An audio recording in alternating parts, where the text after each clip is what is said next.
ये कुकड़ी आई ना कल, वो 2019 में क्या करे, कुकड़ तो गया, वो बीजेपी वाला निकला, वो एजेंट निकला है बीजेपी का, वो तो नहीं गया।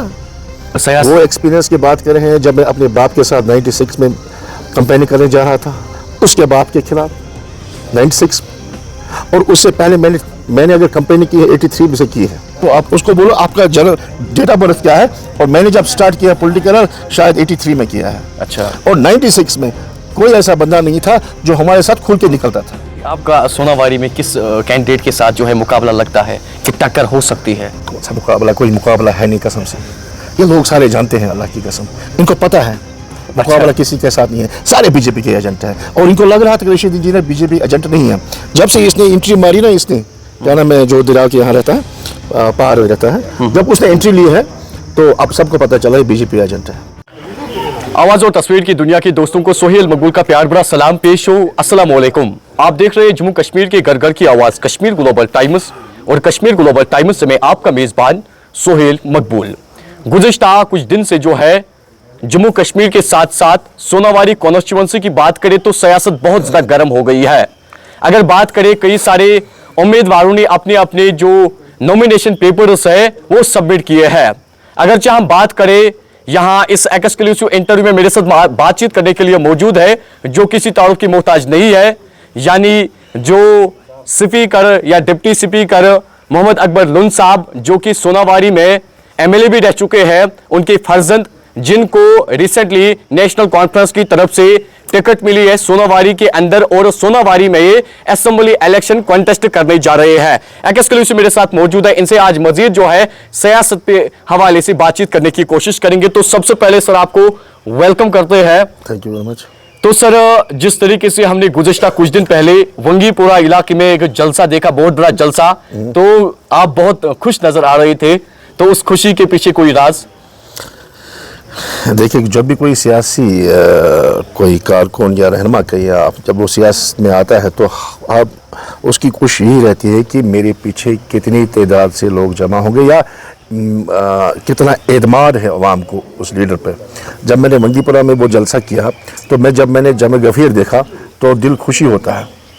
तो लगता है कि इंशाअल्लाह रहमान नेशनल कॉन्फ्रेंस सोनावारी में ज़िंदा है और पुरजोश है लोग, और वोट डालने के लिए तैयार हैं और नेशनल कॉन्फ्रेंस को कामयाब करने के लिए तैयार है। तो हिलाल साहब ये भी बताएगा, तैयारियां जो है किस तरीके से अभी चल रही है?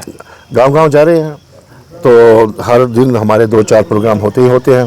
तो घर घर जाते हैं और यही मैसेज पहुंचाते हैं लोगों को कि अगर आपको तरक्की चाहिए, अगर आपको अपनी वो हुकूक वापस चाहिए, तहफ़्फ़ुज़ात चाहिए, तो नेशनल कॉन्फ्रेंस को वोट दीजिएगा।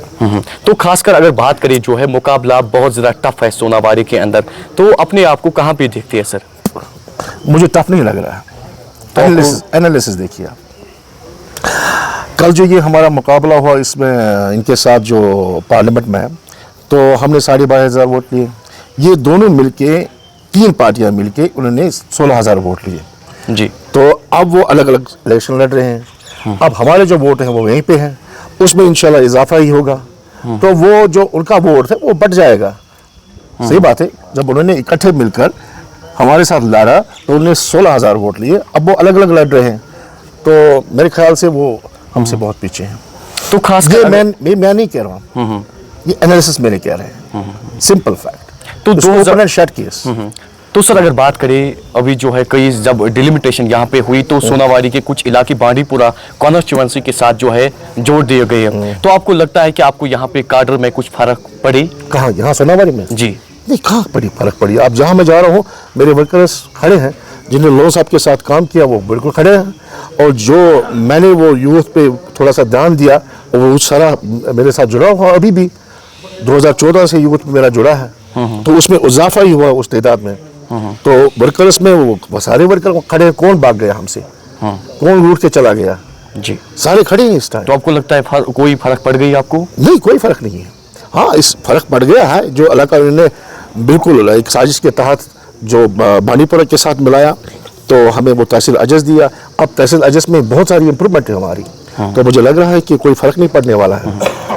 तो इंशाल्लाह। तो सर अगर बात करें, जो है गुज़िश्ता कुछ दिन पहले यहाँ अपनी पार्टी के जो कैंडिडेट है, असेंबली कैंडिडेट सोनावारी में, तो उनका कहना है कि हिलाल साहब जो है मुझसे 20 साल एक्सपीरियंस से छोटे हैं अभी सियासत मैदान। किस एक्सपीरियंस की बात कर रहे हैं? सियासत में किस एक्सपीरियंस की बात कर रहे हैं? वो सर सियासत, वो एक्सपीरियंस की बात कर रहे हैं जब मैं अपने बाप के साथ 96 में कंपेनिंग करने जा रहा था, उसके बाप के खिलाफ 96, और उससे पहले मैंने अगर कंपेनिंग की है 83 में से की है, जब मेरे बाप ने पीपल्स कॉन्फ्रेंस का इलेक्शन लड़ा। उसके बाद 87 में जब मुझे साहब ने इलेक्शन लड़ा, तब भी मैं कंपेनिंग कर रहा था। उसके बाद 96 का इलेक्शन लगा तो मैंने बाप के साथ कंपेनिंग की। फिर लगातार जब मेरे बाप ने तीनों इलेक्शन जीते, 2002, 2008 और 2014, तो लगातार मैं कंपेनिंग करता रहा, और ख़ासकर 2014 के इलेक्शन में मैंने अपनी ज़बरदस्त कंपेनिंग की है, अलहदा तौर कंपेनिंग की है, और 2019 में भी कंपेनिंग की है। शायद उसकी डेट ऑफ बर्थ ना 83 है या उसके बाद 86 है, तो मैं 83 से ही हूँ।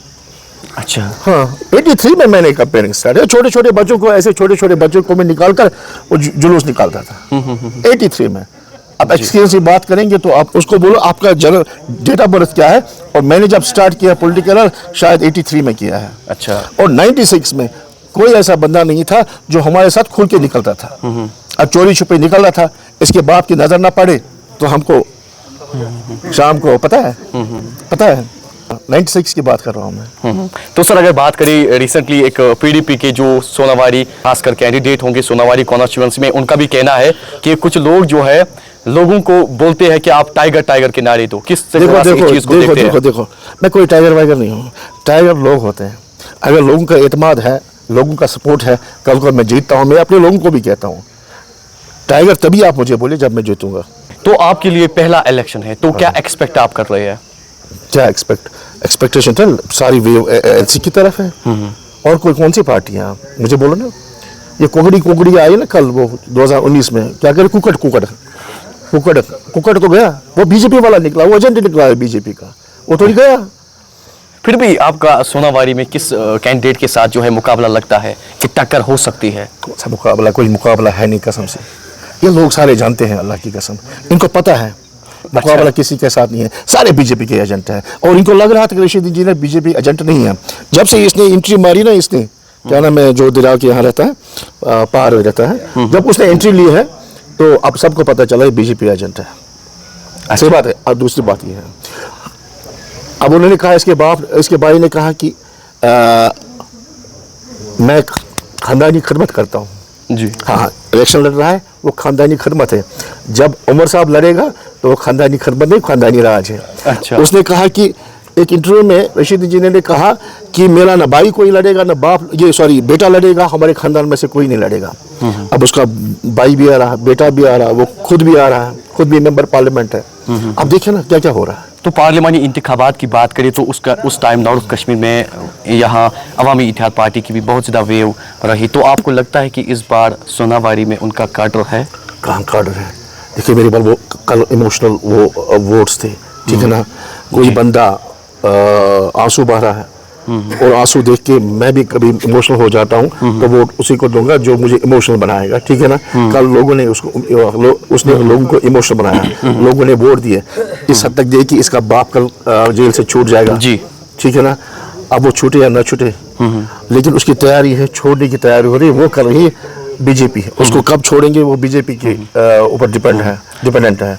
तो हिलाल साहब ये भी बताएगा, कल जाके अगर आप एमएलए बनते हैं तो सोनावारी इलाके के लिए आप क्या करेंगे, और कौन से ऐसे इश्यूज है जो अभी भी आपके दिमाग में है कि नहीं पहले? बहुत सारे इश्यूज है, मैं अभी गिनूंगा नहीं। मैं सोच रहा हूँ कि परमानेंट सोल्यूशन हो पानी का।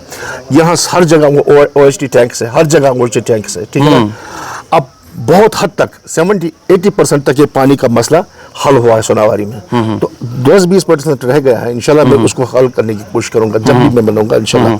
तो दूसरी बात है कि माइनिंग का वहाँ अभी है वो इशू है, वहाँ सदर कोर्ट में, और वालर का हमें देखना है, वालर में वालर कंजर्वेशन, उसको साफ रखना, कंजर्व करना उसको, तो प्रिजर्व करना उसको, वो भी प्रायोरिटी पे होगा इंशाल्लाह। तो ये हम साथ साथ जो मुलाय का वो देहात है उसका क्या फ़ायदा उनको मिलता है, और उस फंड से जो मिलेगा इस वालों को। तो ये भी हम उम्मीद कर सकते हैं, जिस तरीके से कई सारे लोगों की ये डिमांड है कि सुंबल ननी नारा ब्रिज एक हुआ करता था और 2014 में शायद उसको जो है डिसमेंटल किया गया। ये हम उम्मीद रखें कि अगर कल जाके आप एमएलए बनते हैं तो उसको फर्स्ट प्रायोरिटी पे रखेंगे। फर्स्ट प्रायोरिटी 2-3 चीज़ें हैं जिसको मैं फर्स्ट प्रायोरिटी लूँगा। एक सुंबल का ब्रिज जो है वो शायद लोन साहब ने और उमर साहब ने उसकी फाउंडेशन सगी बुनियाद रखा था। उसके बाद हुकूमत हमारी गिर गई, उसके बाद पीडीपी आई, पीडीपी ने उसने फंड्स रिलीज नहीं किए।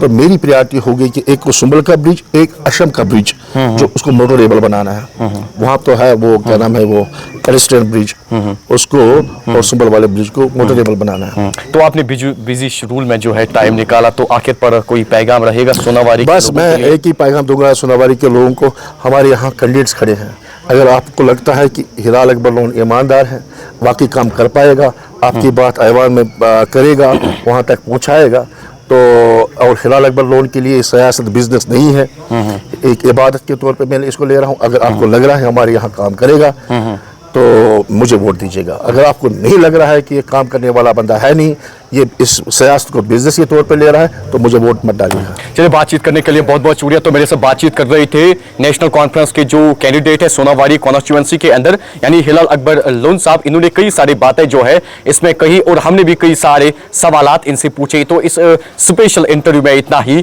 दीजिए अपने मेजबान सोहेल मकबूल को इजाजत। खुदा हाफिज।